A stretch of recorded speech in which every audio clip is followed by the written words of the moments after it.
दिनांक 22 सप्टेंबर ते 2 ऑक्टोबर या कालावधीमध्ये या वर्षीचा शारदीय नवरात्र महोत्सव पार पडणार आहे। पोलीस विभाग, आरोग्य विभाग व इतर सर्व प्रशासकीय विभाग यांच्या मदतीने नवरात्र महोत्सवाची तयारी पूर्ण होत आली आहे।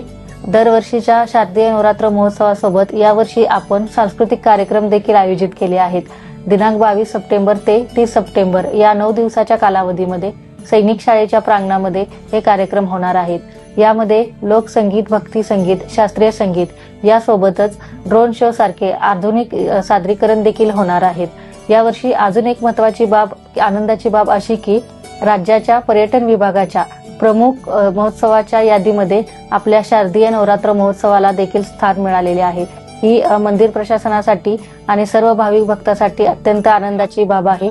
या पार्श्वभूमीवर मी सर्व भाविक भक्तांना नम्र आवाहन करते की देवीच्या सांस्कृतिक वारसा जपण्याबरोबरच आपण या सांस्कृतिक कार्यक्रमाचा देखील लाभ घ्यावा व जास्तीत जास्त दर्शनाच्या सोयीचा लाभ घ्यावा असे आवाहन करते। आजच बहुजन आवाज न्यूज चॅनलला लाईक, शेअर आणि सबस्क्राईब करा।